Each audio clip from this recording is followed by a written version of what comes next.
Okay, today is December 8th, 2016, and I'm about to interview Richard Steele of 234A South Trail in Stratford, Connecticut. His Richard's birthday is February 11th, 1922. My name is Bob Mastroni. I'm doing the interview with assistance from Tony Carbone. This interview is being done for the Veterans History Project. Dick Steele was a Marine.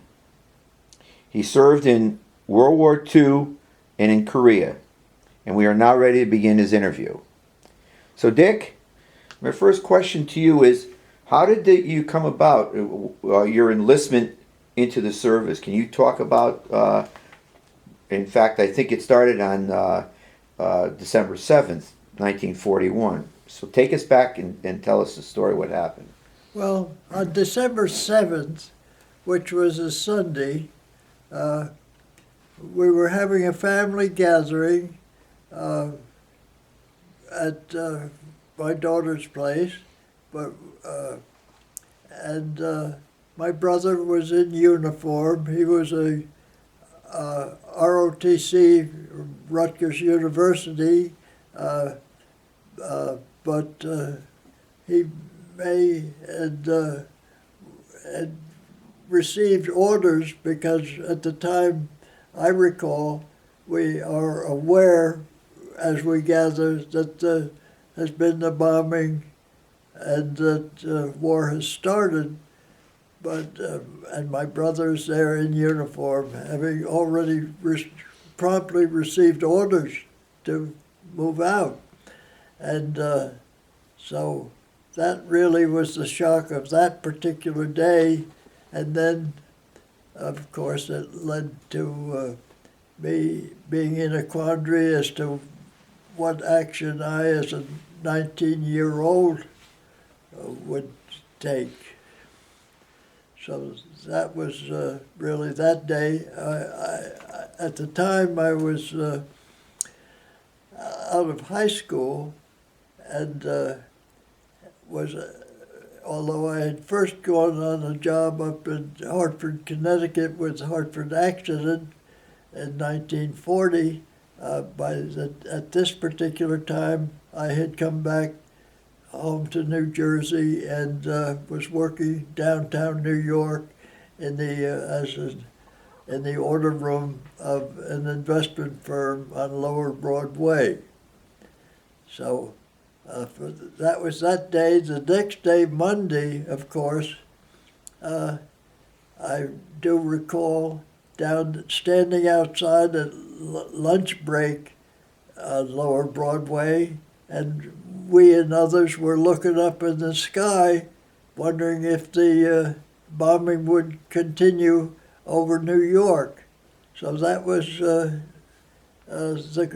people were that concerned, I'm sure, on both coasts and all around as to what was going to happen, and so that was really my those 2 days, and then it was subsequent days that I got to planning and seeing what I would do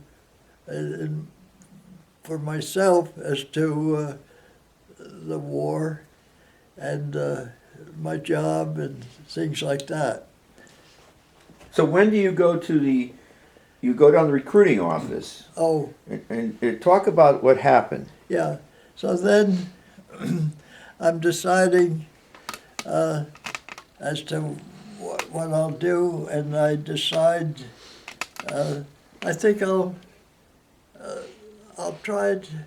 I had grown up reading trench warfare, air warfare, wings and dawn patrol and other things like other young kids at that time, the product of the World War I age, which had been back just before we were born, and so I was hot to trot probably, and said, well, wait a minute, maybe I could, instead of out there sticking bayonets and stuff, maybe I could be a pilot and be an individual up there. And so I said, well, let's see, the Army Air Corps, which is in Czechia, was had always had to be 21 and maybe college and so forth, was under these conditions, was now lowering their age and letting younger guys come in. But besides pilots, they needed bombardiers and navigators. And I said, let's give that a shot. And so I applied for the Army Air Corps, as it was known, I think, at that time. And they seemed to, I thought I was in, and they seemed to accept me, but they said, now you have to have a physical as well. You've given us these letters from your minister and other people as to go along with your application, but now you have to pass the physical. And so when I took the physical, they then called me in and said, sorry, you have a heart murmur and we can't have you in one of our aircraft up at 40,000 feet with a medical condition. So they said nothing doing to that. So with that was, I seem to remember it was within the days, or I don't remember how quickly, but pretty soon, and I believe it would have been before the end, sometime in January. Well, I would say that other process took up some of January, so it was probably either late January or early February that I went for decided to go in the Marines, and I was probably influenced by their going to warmer territory. The Marines were more not going to Iceland as the Army was, so I jokingly think of that as having had some influence on my selection. But I had talked with Marines, older guys that had been in the Marine Corps, and I liked the spirit of that. They'd been in the Marine Corps during World War I and were proud of it, and I liked that idea too. So I did go and sign up to go in the Marines, and then subsequently they gave me, they sent me orders, which took me up to April 2nd, I believe it was, when my dad walked me from Church Street down to get the ferry boat over to New Jersey or Staten Island or wherever it was. We got the train to down south to Port Royal, and then I went to Parris Island. So now you're on Parris Island and you begin your And Marine basic training. And I had my basic training there.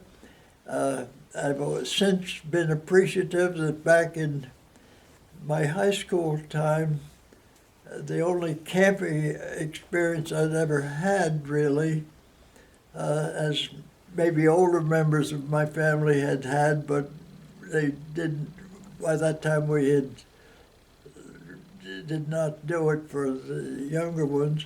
I had Citizens Military Training Camp at Fort Dix for a month, and that as a junior, maybe a summer or spring, sometime during that time of my high school years, I'd had some tough training down at Fort Dix for that month, and that stood me in very good stead, I thought, for this what subsequently happened, and I went to Paris Island because it was no nonsense training there, and I don't know hurdling jumping up and getting over some of those walls, and doing some of the endurance stuff they had there was a stretch, and I think it had. I was fairly tough, but I wasn't big and strong. I was still on the slight side, and maybe not that much wind, but it helped me in my mind to have had that prior experience and saying, okay, keep at it. And and once you did break through that first week at Paris Island, you were okay. But it was maybe that first week where it was pretty tough on you, that you weren't too sure whether you were going to make it, or how they would classify you as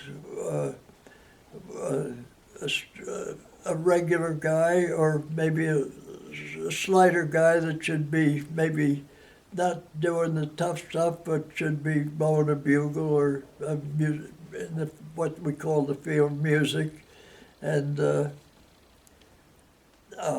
which one or two in our platoon I was in may have been assigned to. All regular guys, but maybe not quite as strong, or thought maybe you get that wouldn't want to be the guy right next to you if you were in close-up combat. But something happens toward the end of your basic training, and you took a test. What yes, happened? so then towards we survived that, and the hiking and the other stuff you had to put up with at Paris Island, which has historically been quite interesting for all, and a happy, subsequent happy experience for all of us that went through it. But shortly before the end of our time there, our particular platoon was taken over. I believe it was to a nearby airfield. It may have had the Page Airfield or something along those lines of called, and gave us an IQ type book or table test, selecting the right answers and doing what they do for high school kids. And from that group of 20 or 30 of us, they said maybe not more than 8 or 10 of us up, they decided would be sent to aviation to be mechanics rather than grunts down to north, down to where the troops were being prepared for combat. And so happened that I got assigned to that group to go up to Quantico. And at Quantico, I was assigned with these other fellows to aviation ordnance school. And those were the ones that took care of the armament parts of had to do with the aircraft, the guns and bombs and all that type of thing.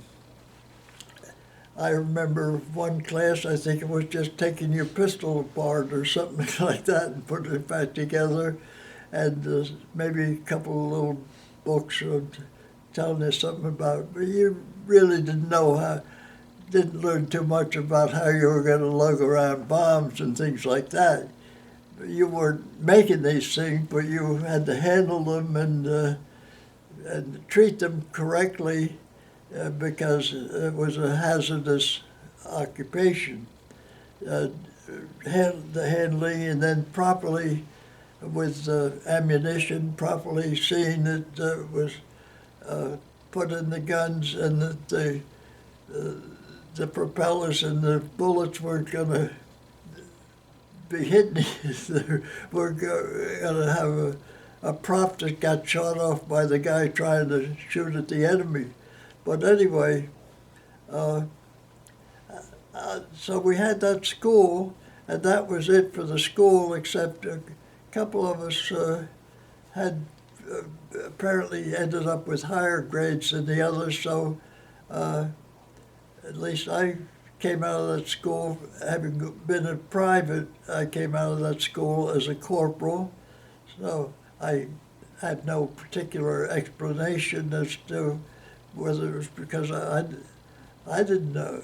I was just trying to learn what they were teaching, but I don't know how well I learned it or how well I looked forward to being an ordnance guy, because I had not been that handy around the workbench with my dad or anything. But anyway, I came out a corporal, and a couple of us were kept at Quantico to assist with what they called a pre-operational gunnery type school for officers coming in to aviation, and almost like a little training session for them before they get assigned to aviation units in the fleet, but to give them a little preliminary.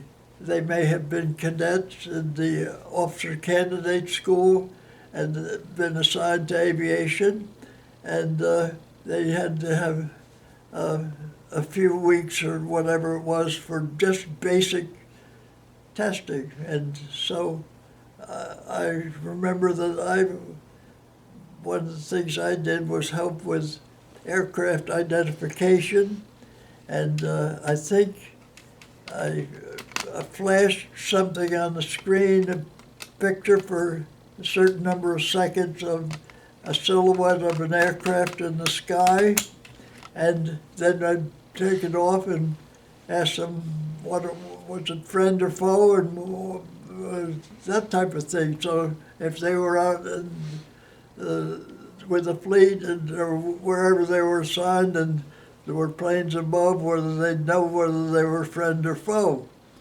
And and we gave them all. I didn't know.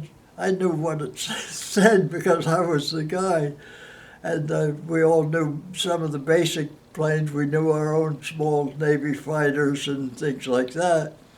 But then you'd get one of the German planes or Jap Zero or something like that strung in, and just a flash of it on the sky, and so far away, and it'd be like a blur. But of course, the slide, I knew what the answer was from the slide, and with practice they would begin to recognize, and that was the ones that they were slides of the planes that were at that time up there, and our own planes as well, so they weren't mistaken which was which, because they could be assigned to anti-aircraft, they could be assigned to other things, or just with rifles. People were using rifles as well, which would be a pretty lucky shot, but you never knew. So I had that, and we helped out in the hangar with certain things, I recall. And I remember one of those hangar things that was way up high, and being up on a platform in the hangar, and the darn thing began to rock, and I thought, this is going to tip over, and there's nothing I can do about it. Well, it did settle down, but it unnerved me. I remember going into Quantico that night, I think to get a drink or something like that. But anyway, while I was assigned to that group, there were maybe a dozen of us enlisted. I was scheming a little bit, I would say. And obviously, I must have been scheming because I thought, I had trouble with that Air Corps, but maybe while I'm here, as long as they're not rushing me out of here, this might be a good time to try for naval flight school, because they were letting not only college cadets into the cadet system, but they were still letting enlisted men get into it. And so I did apply for that, and then I did two other things related to it. I checked myself out for Morse code, which I was certainly not familiar with, but you had to do so many words a minute of tapping the Morse code or something like that, or hearing it and knowing what was coming to you. It was important for future directional capability when you were in an aircraft and could only deal with that type of thing. And take the health test, which I thought, well, I didn't pass it for the Air Force. That may not work too well here either, because I think they had the letter from my doctor. I think when I had signed up, that was part of my record too, because I was trying to get by it, but not hide it. And never heard anything about that. And subsequently, it came through that I was accepted to go to flight school. And one thing I had not mentioned before, I remember this other fellow. I don't know, this might be a no-no, but I'll try it. You can, well, I won't pull that part out. It had to do with this other fellow being married and so forth and going with me. But I won't get into that business. I think that's kind of a private thing.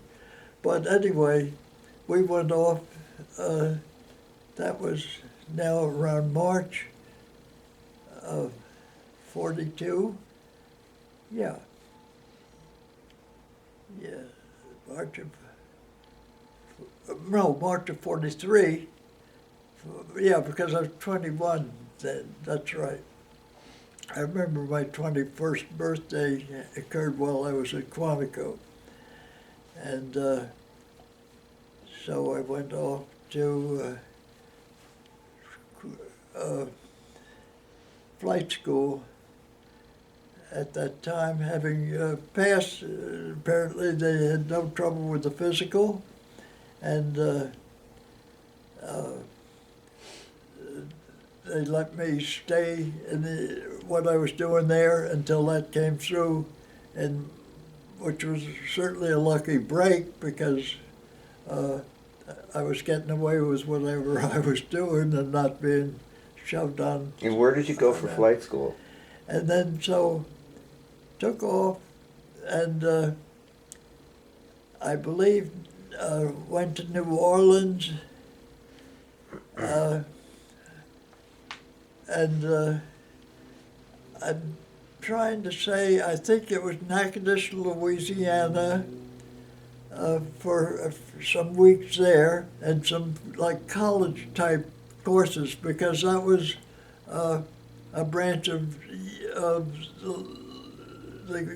the university was there, and whether it was Louisiana U or what, anywhere was there. So we had a certain number of courses in navigation and basic flying type things, and as I said, the star, you know, what's going on up in the sky, and other basic things, and for a number of weeks. And then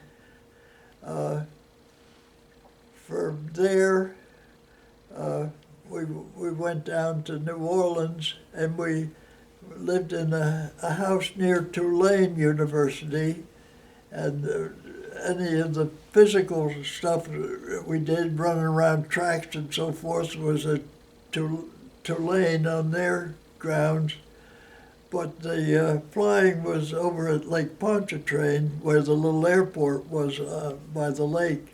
And that's where we soloed and first got to train and fly an aircraft. And that happened to be in the Aranca, where we started off by even having to swing the prop and stand back, and the dangers of being too close to the prop, and safety features about that type of thing, as well as getting in the aircraft. Then somebody else did that, you got in the aircraft, and didn't necessarily just start off without somebody in that little Aranca getting out there and doing that for you. So you were learning some elementary safety precautions, and then you flew with the instructor and learned how to, at proper altitude, how to spin,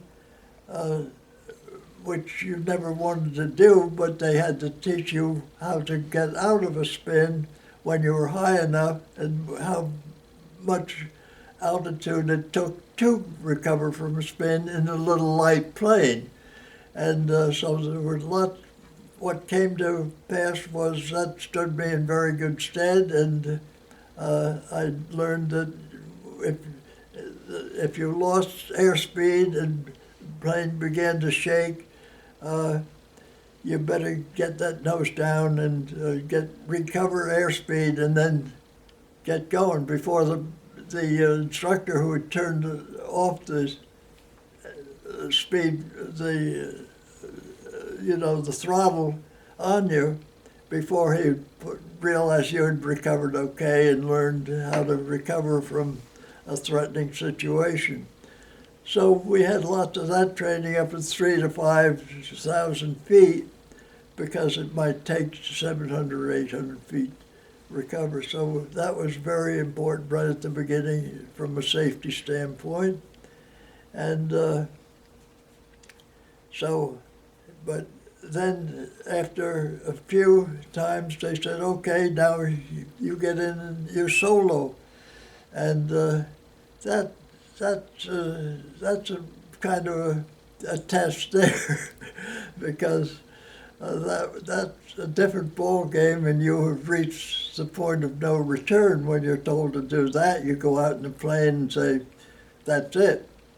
And so it seemed to go just about like it had with the instructor, and I got safely back and then continued to go through. I think maybe there were a total of about 70 hours spent in this, at that training place there.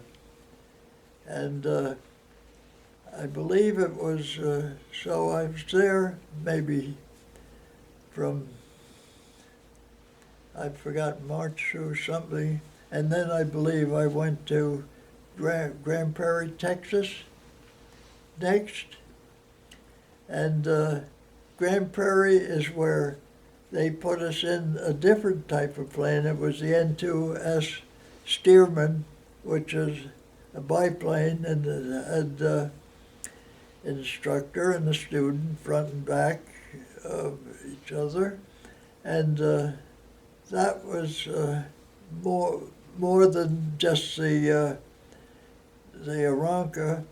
And we flew that for a month or two or more down in Grand Prairie, Texas, and eventually we did even attempt, well, in my case, they did even taught formation takeoffs with the 3 and a V taking off. In my case, I was lucky because I was on the left side, and it looked like I was going to crown into the leader on that flight. And so I hit left, and I did a little spin on the runway before coming to take off. And I think I damaged the wing a little bit. And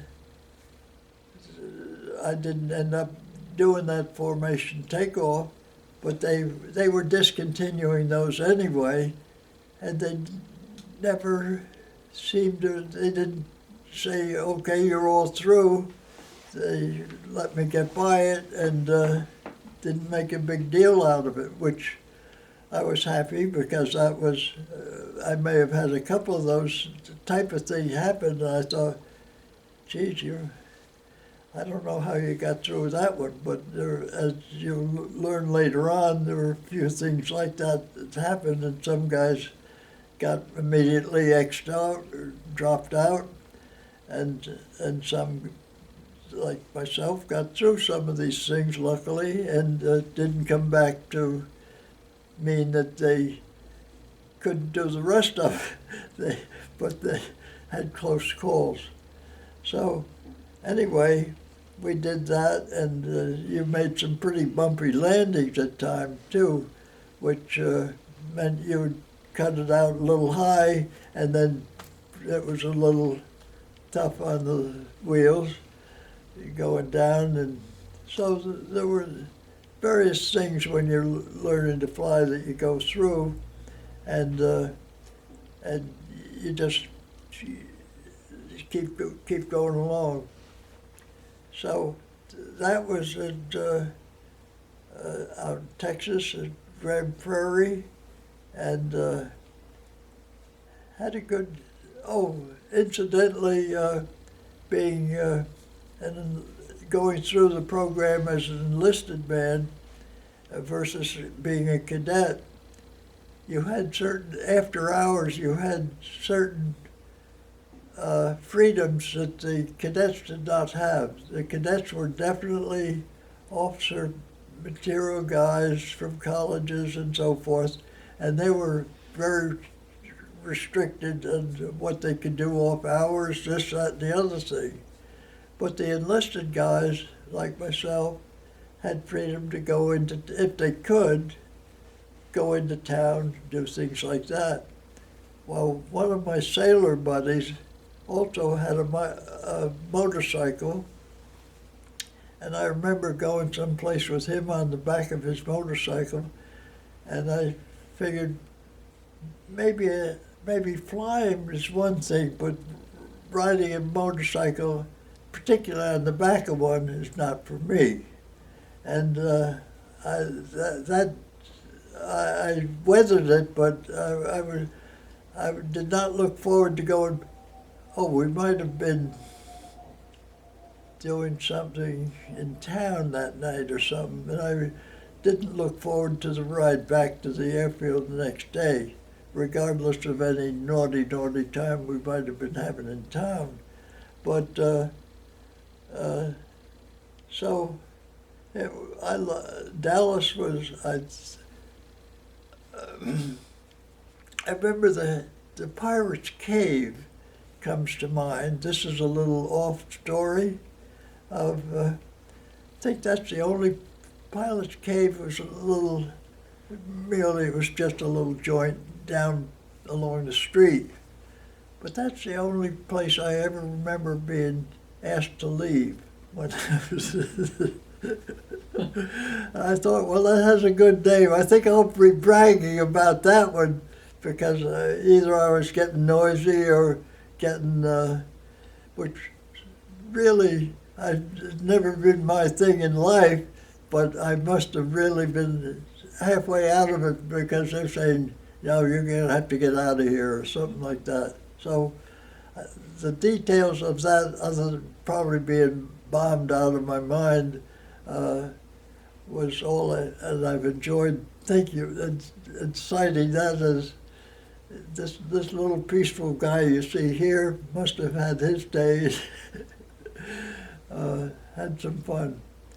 But from Dallas, I believe the next step in my training, if I'm continuing, I think was to pre-flight school in Athens, Georgia, and that was at the University of Georgia, and a very interesting time because it was to work on you physically, get you in shape, and knock you around that way, make a man of you or something like that. We did the boxing, we did the wrestling, and we did that type of thing.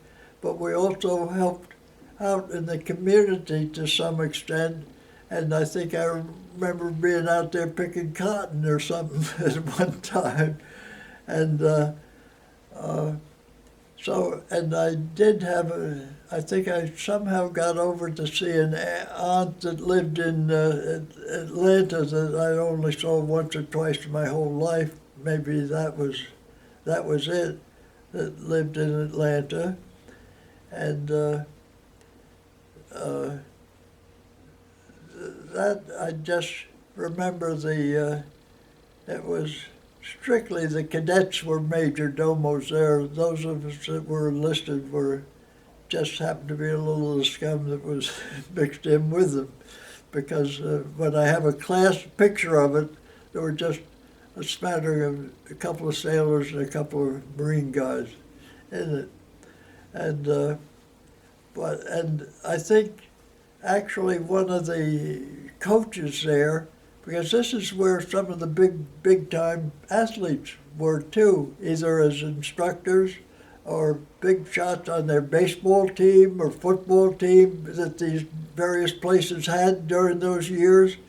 One of the coaches there happened to be from my high school, and my older brother Ray had played on the same, in the 1920s, had played on the same team with him at Montclair High School. But that didn't mean he knew, but he knew my brother. He was a tough sucker. That you're not Ray. You're a different person. And I wasn't one of his football guys because I was much too light and all that stuff. But he went on. That particular guy eventually became a major factor when they started Montclair State as a real thing. And the stadium there is named after him, Clary Anderson Field. And he was part of a foursome in the back room ground that went to Colgate, and where they had an undefeated year with the four that came from Montclair. That would have been early 30s when Andy Kerr was the coach at Colgate. And anyway, so that was at pre-flight school at Athens, Georgia. And I guess after Athens, it must have been that we did go to Pensacola. That would be then to Pensacola, I believe. And at Pensacola, we started off in basic training with the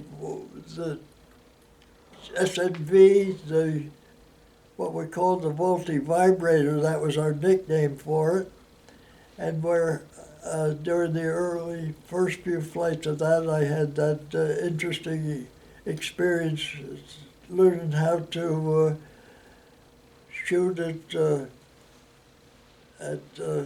aircraft or something, little training sessions of swarming in on something, a tow target, and I had a close call blacking out towards the ground, but I came to in time and did not, and it didn't seem to have been noticed by anybody but me. So I counted that as a very earliest scary times with an aircraft, and figured if they hadn't seen it, well, I'll keep going, but it looks like I've got some problems here. And so I did take that into account on future training, which turned out to be in dive bombing and how to handle myself. so that I wouldn't be blacking out. And so that was the earliest stage in the SNV, and then we got the regular Navy flight training plane at the time, the SNJ, which, if that was 1943 or so, I would end up flying that as much as 10 years later. They were still flying that even years later. I flew a lot of time in the SNJ flight trainer, but at that time we continued on and went through basic training and then formation flying and other phases of night flying and so forth with the SNJ. I think maybe previously, as I was winding up there at Pensacola, I didn't mention before that on my very last flight there, I think in maybe August of 45, or 44, 45, 40, Pensacola, I would say 44 maybe. My very last flight was formation checkout or something like that, and Ted Williams was the check pilot. And I don't recall him from the standpoint of that flight, except that we did pass the flight, so he must have said it was okay. Either the fact that we got back safely and he never left the ground, but we got back, he may have said, well, they passed, or he was up there and we didn't see him. But we had seen him frequently around in the ready room. The enlisted guys were just like all the other pilots as far as the ready room went, wherever you were. There was no distinction whether you just looked up at the board to see what your assignment was or what flight you were taking. But the one time in the ready room, it's a wonderful memory I have of going in there and seeing Ted Williams lying on the floor, parachute underneath him, pretending, doing like wiggling around, and everybody standing around laughing like hell because he was really just putting on a little act for us. And I thought, well, Jesus, I like that. That guy's, that's great. Well, people had mixed feelings about Williams because they either, like me, thought that's great, or up in Boston or other places, some people hated him. And of course there was the Williams DiMaggio. Well, Williams, of course, his brother DiMaggio was one of his buddies, was at Boston. But anyway, and I believe that Ted Williams also, his roommate, may have been a guy from my hometown, but I never happened to be able to follow up on it. But I believe Jim Sheriff may have been, who came from Montclair. I did not know Jim, but I certainly walked by where I knew he lived and his family lived on my way to school. I think he may have known him, but I've never been able to follow up on that. I even forgot how to spell that last name a little bit. But in what I've written about it, I've said what I'm saying to you now is I believe Ted may have been a roommate of him at that time. But anyway, that was, I believe, in July or August of 45, if I recall. Was that? I think you're at this point in time. You haven't gone to Jacksonville yet, have you? Did you go to Jacksonville? Not yet. Then I'm going from here to Jacksonville. Yes, because you still go to Jacksonville. Okay. And so you're still in 44. Okay, so this is around August 44 then. Right. that I finished at Pensacola. And when I finished, I got my gold wings, and I got promoted to tech sergeant because obviously I was a staff sergeant. I'd progressed through the training period every 6 months or something. That maybe I get because of having more training and whatever I'd been through. It's like going through college. They would enhance our rank. So I got promoted to tech sergeant and got my wings, and left Pensacola then. And before going back into the Marine Corps area, because I was an enlisted Marine, I was still with the Navy program, but was sent to Jacksonville, and there they were giving us what they call pre-operational training, where they gave you your first try at a service type plane that was being used, something heavier than these training planes, and it was kind of serious business. Okay, you're up and now into something a little more serious, and so they stuck you in one of those, which is a two-seater, and front and back, and the instructor was in one and you were in the other. For him, he would take you out and he would fly it the first time and so forth. And then next time you would change seats, and he was being just a safety guy. After all, you had the manual by then and you were studying the manual. Your little thing you kept on your knee constantly through flying from way back in the beginning, the knee pad where you had give it the gas, or don't forget to raise your this, that, and the other thing on the knee pad, so that try and keep you from forgetting something. You have always had at least half a dozen things written there, but where the hell am I? So we're finishing up training in Jacksonville, and you're going to go to Newburgh, North Carolina. So we had, and that was, they wanted to get you through that in a hurry. So the days were long, and there was no weekend. They were giving you 12-hour days of training, maybe 12 hours off to sleep or something. But they were trying to get us through in a hurry. So I have one picture somewhere there of me with that group, and there are about a dozen of us there. The instructors there were all guys that had come back from the fleet, so they were serious. And we were pushed in. It was still part of the Navy thing.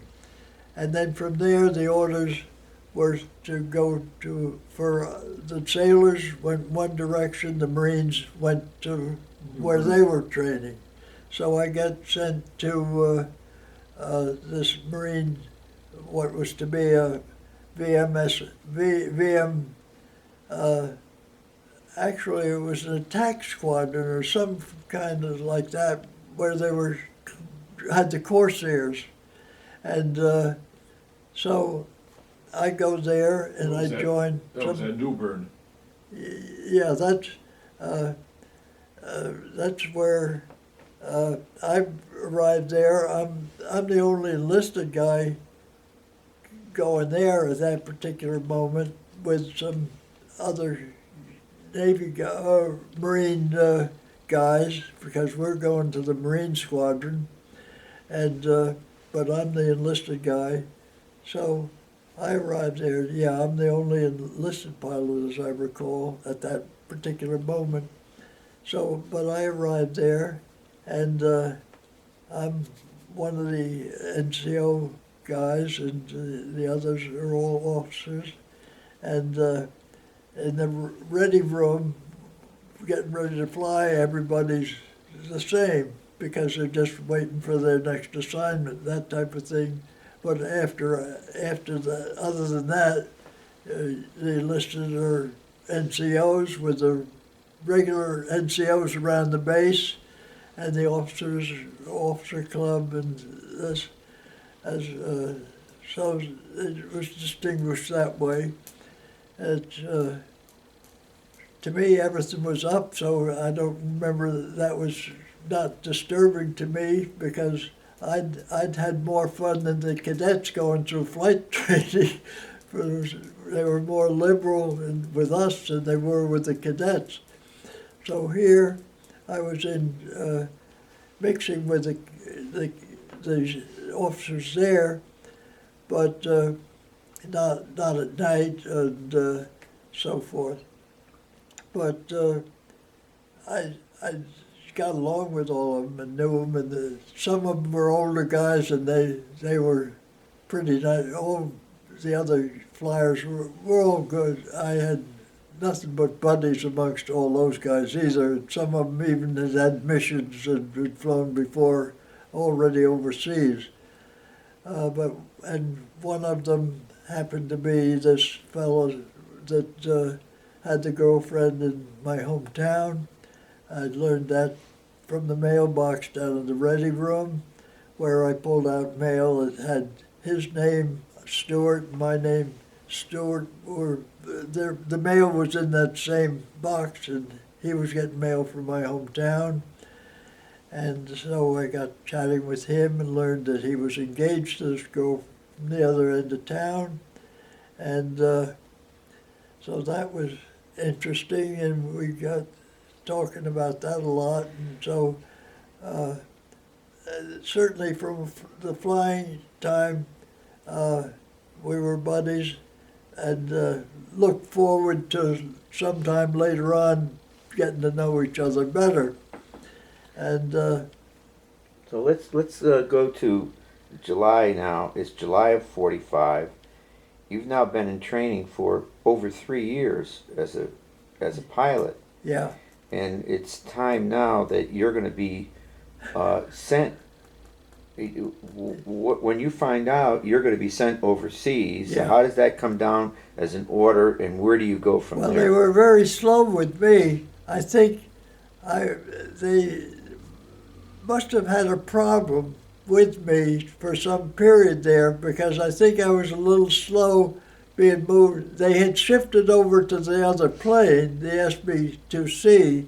And but- SB-2C is that but- the Hell Diver? Is Yeah, that the what- Helldiver. Right. So the squadron had switched from Corsairs to Helldivers, so everyone there at that time was not going to be, they were destined to be Helldiver pilots no matter what they thought, even though they thought they were going to be a Corsair, more of probably an attack squadron rather than a fighter squadron. There's something slight distinguishing in my mind about that, because the fighters might be the guys way up high, preparing defensively and like that, and the attack guys were the ones you see down there doing a lot of low strafing more. So there was a distinguishing thing about But that. by the summer, it's now the summer of '45. You realize the war is going in our favor. Are you starting to think you're not going to get in the war? It's going to be over before you get there.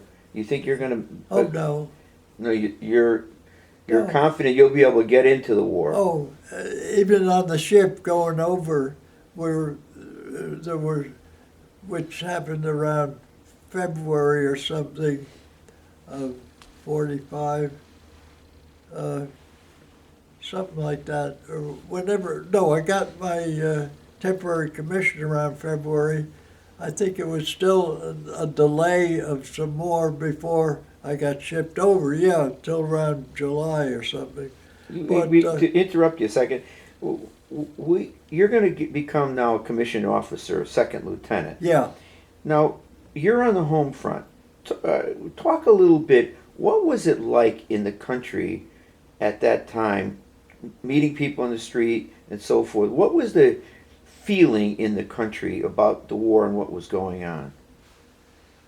Well, I would say it was 100% probably so different from like Vietnam or something like that. This was still no nonsense time, and reacting to what had started it, and the things in Europe and the things here. It was either us, either they or us. It's going to be us that are going to win this thing, and we're part of it. Now, how were you treated when you went into a public facility if you were in Oh. uniform? Oh, well, well, uh, I would say, and being white, was one thing, but you made a point there because it was still at that point where the mixing of races and something was still could be a problem down south particularly, and I don't remember others of color, for example, ever having them where I was or any time during that period. That came about, was gradually coming about, but So there were no blacks in your not outfit to my then? attention. There were no blacks in your I outfit? don't remember any blacks. And I think there were some other, there was a religious difference too. More of that German influence, if you know what I mean. Yeah. There weren't,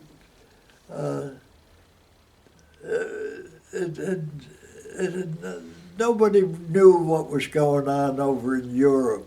I don't remember knowing any of the business that was happening over in Europe. As a matter of fact, I remember the feeling in the New York area. We were listening to Father Coughlin and all these others, and I would say, and the huge German influence around the area, and the Sunday things, and listening to all this raver sattling over in Europe, they didn't know basically what was happening over in Europe behind the scenes. And actually, it was not kind stuff that we were really, because we did not know. We were, I'm not too good at explaining, but Well, we were ignorant of what was happening, basically. and not only that, but the feeling might have been more tolerant of what the bad, but not knowing the bad stuff, the extreme of it.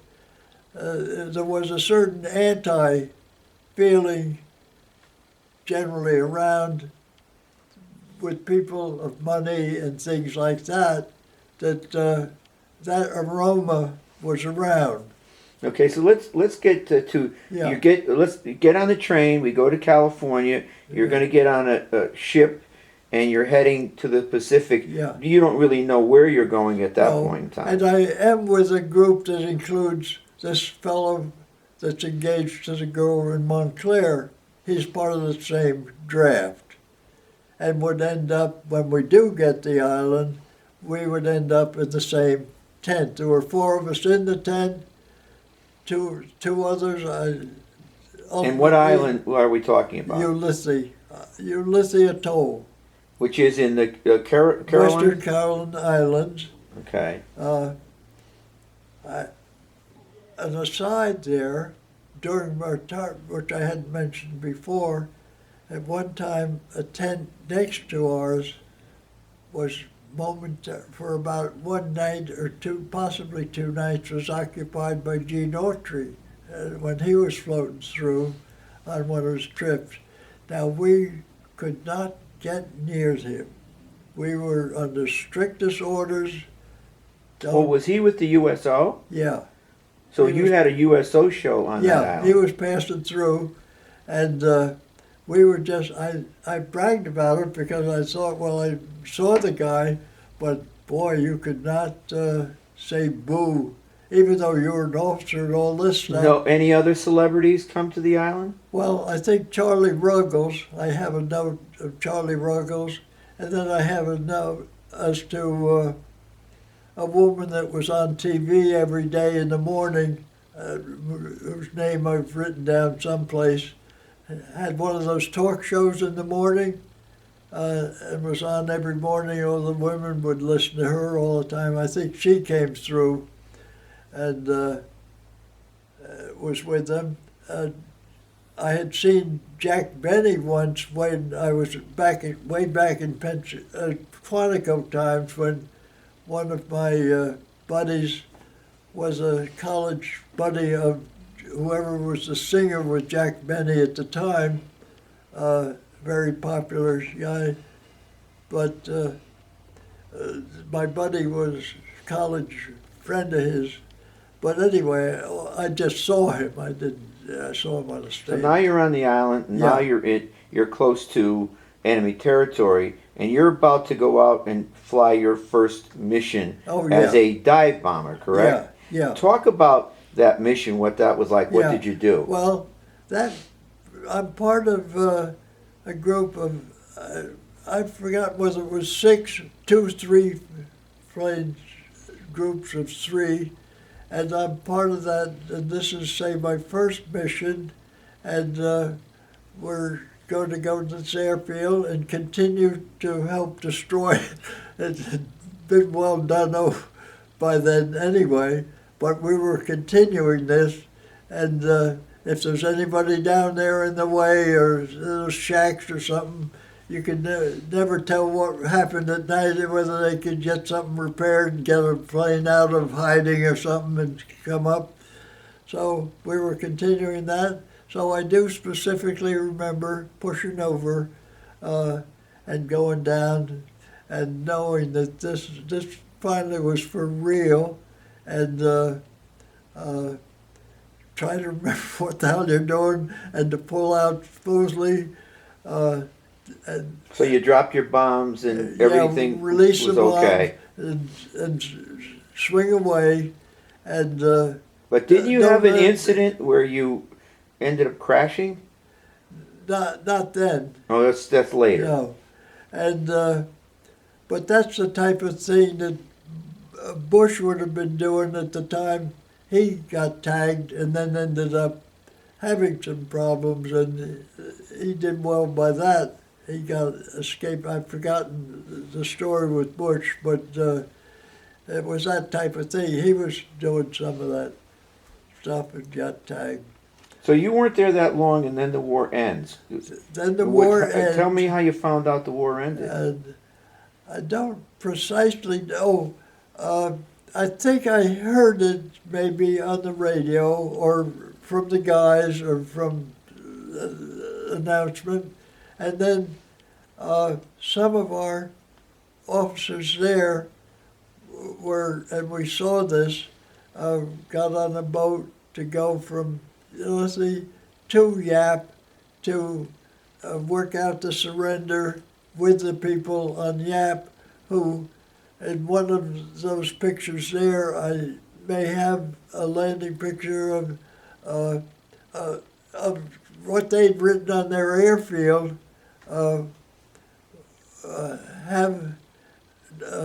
understand situation, studying orders from our commander. So there's some message I have, and whether I have able to reproduce that for you or not, I'm not sure, but I do have one picture that I did not take these pictures, by the way, but I obtained them somehow at the time. And it's like what the Japs wrote there on the landing Which was basically field. their surrender. And then the fact that subsequently, a few days later or something, I remember seeing our boat coming back from having done the exercises with those people, and so that ended it right where we are. The big battleship that had the final thing, I guess that had taken place maybe the day before or something with the high uppers, Nimitz or whoever was involved finalizing the war. But you were still doing search missions, and is this when you had an Oh, incident? yes, and after that, we were continuing our search missions because you never knew if everybody had gotten the word. Even in some of the islands later on, even after the war, they were finding people that didn't know the war was over or something like that. And because they went into, which would, any of us might have done, go into any hole you could get into just to survive or something. But we were continuing, and so on August 29th was maybe 2 days. I think September 1 is the day I seem to think of that ending. But August 29, I had my accident and landed a plane in the water and escaped. So what happened? The engines just The engine the stopped, engine just stopped. After takeoff. And what do you do when an engine was- stops? Well, hopefully you have the option of thinking about it. And if you're high enough, you do. If you're low, you just say goodbye. Because with the heavier aircraft, and it would have even been worse. Well, no, that was a good heavy aircraft. So there would have been no, at a lower period, it takes feet, 1,000 or more feet to recover from a spin, or what the plane wants to do. It wants to do just what a little paper kite would do when it just goes into the ground.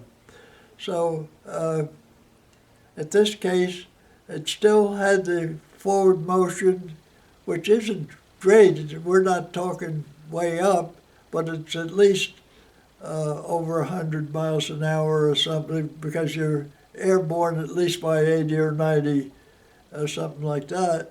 So you at least have some speed there, but you lose it when the prop stops spinning, you lose it.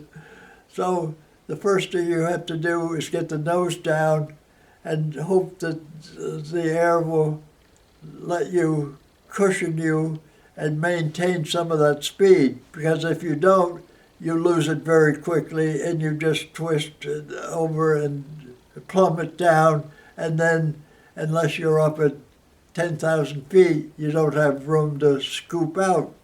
So luckily, I did get the nose down promptly, despite the shock of knowing what had happened, and realized I couldn't quickly get it going, and had no alternative, so I got it down and successfully glided in, and then lifted the nose slightly above the water. The landing speed would have been down to 70 or 60 or 70 miles an hour then, and we plopped into the water, got that shock of the landing, and at that point,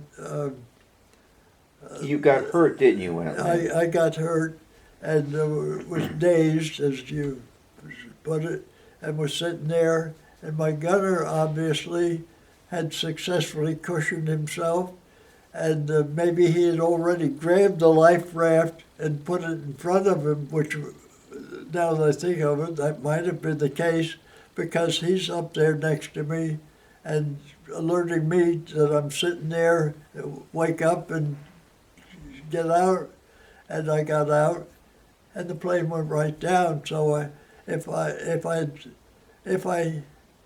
must have detached my parachute, because at that point, if that had still been attached to me, I would have gone down, despite his staying there with the raft. I would have gone down. So I must have left it in the plane, which haunted me for a long time afterwards, thinking about that. Although I was just doing it to myself, but it let it bother me. But anyway, and then we bobbed around, and then ultimately got the life raft going and got into it, and then about within 10 minutes, maybe the boat came out and successfully took us back to harbor. So it was shortly after that that you're gonna head home, right? You get orders to go Oh, back to San Francisco. Well, then one interesting thing I found since was that my gunner's name was Curtis, and getting back here to Stratford, I happened to have some roots back to some early people in Stratford, and one of them was Curtis, and I had claimed that downtown that, hey, ancestors from Stratford, just by chance. But I thought, well, that would be an interesting story if this Curtis ever happened to have been a cousin of mine, something like that. So I had done some research, and as far as I know, he wasn't. Okay. But it was an interesting thought. But and he died more recently when I got back to looking into it, because I hadn't been in touch with him all those years, regrettably. He lived out in Ohio someplace, and I did know where he lived, but I never, unfortunately, got in touch with him. And got to think, well, geez, I certainly should have been, but when So you returned to the States. But I did return. With him, I had a total of 19 flights with this guy too. By the way, some after that, even after that, they quickly, within a day or two, got us flying again to be sure that we weren't psyched out, because of the crash landing. So I did have a total of 19 flights with that guy, half of which may have been after that and after the war was over, but we were still out patrolling. But we were unaware of that large ship being sunk by a Jap sub, and regrettably nobody seemed to know anything about that.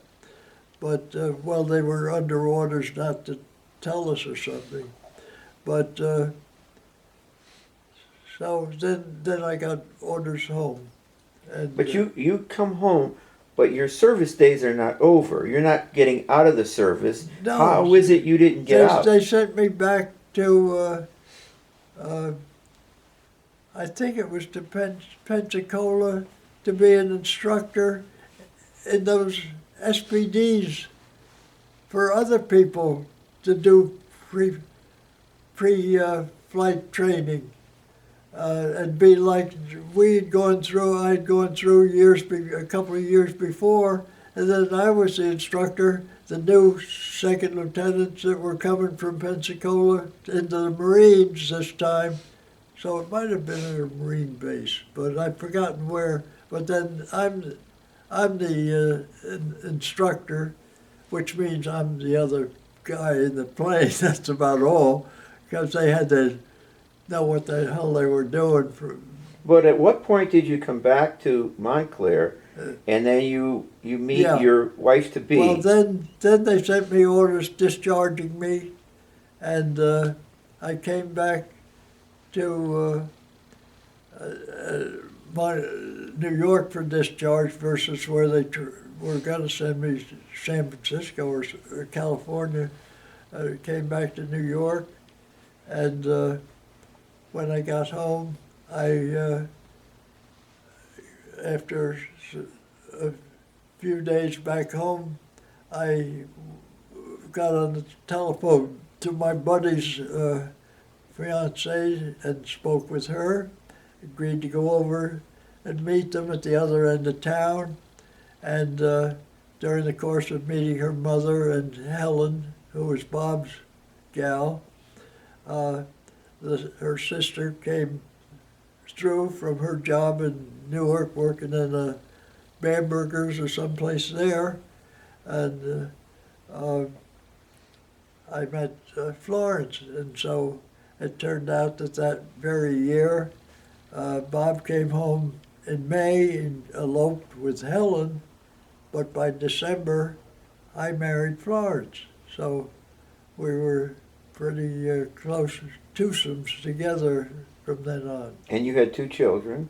Yeah, and yeah, they had 3, and I'm still like an uncle to them out in Michigan, because Bob died later, a few years later in his 40s, and Helen has since passed away, and the 3 children out in Michigan are like, Talk about your 2 daughters. yeah, and my 2 daughters, Kathy in Fairfield, has the 1 daughter, Amanda, who is now 29, and lives out at that fancy place out in Wyoming where all the kids ski in the Teton Mountains, whatever. Jackson Hole, I think that's, you may know that. Well, she's got a ring of buddies out there, and I think she's in charge, kind of. But anyway, she looks like that's going to be her life out there. She's now close, I'd say, with some guy, so they will. It might work out for her.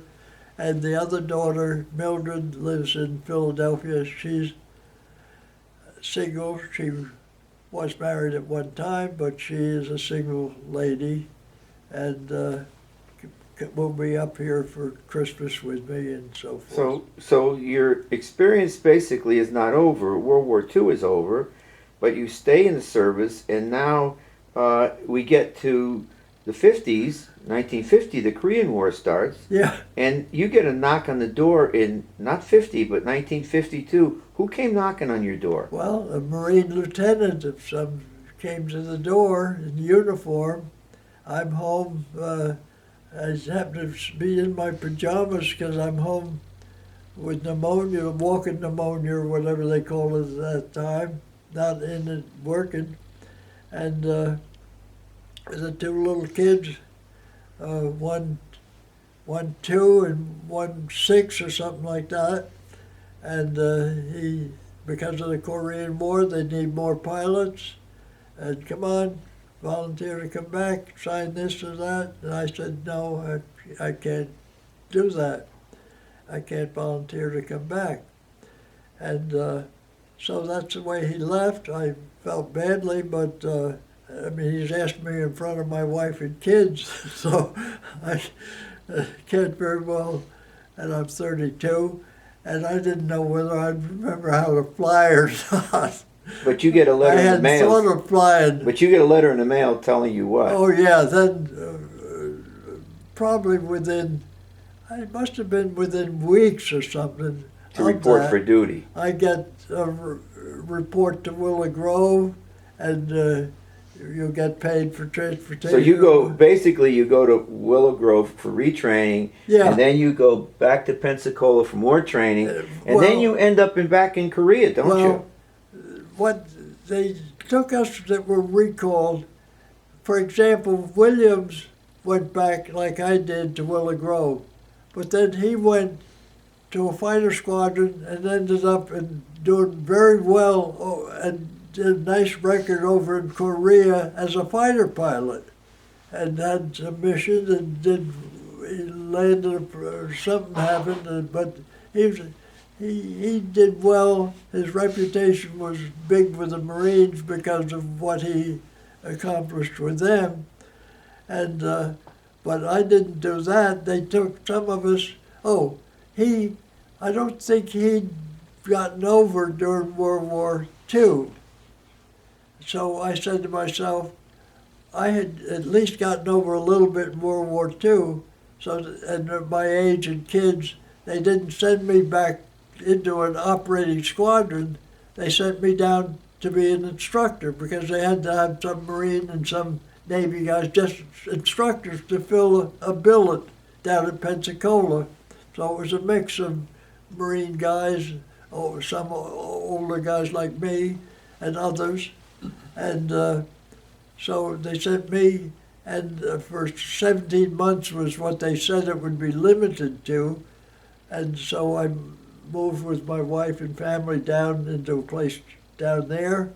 And all of a sudden I find, Dick, you're going to be a night flying instrument instructor, you don't know what the hell you're doing. How are you going to survive this? And but they started it off with retraining us before they let us become really active as instructors and be satisfied that we were safe to let younger guys fly with. So we did both that, and Flo and I and the kids were located right close to the field, and had a good But stay. so it must have been a surprise if in September of 54, when the Korean War had technically ended, it was Yeah. a treaty, you got sent over there. Were you surprised that you were being sent there? Uh, well, I don't. I don't remember that part. And for I what purpose? figured- Why were you being I sent figured there? I had it made not to go Yeah. because it had been so long and the way the war was going.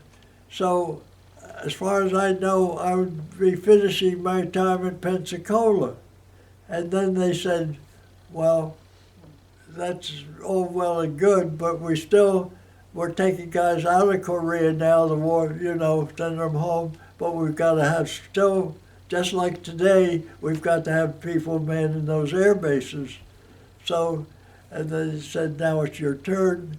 And they said, okay, from Pensacola, send me up to Cherry Point and check out in this AD Sky Raider, and then you'll be going over to the Sky Raider squadron over at K6, which was south of Seoul, and be stationed there.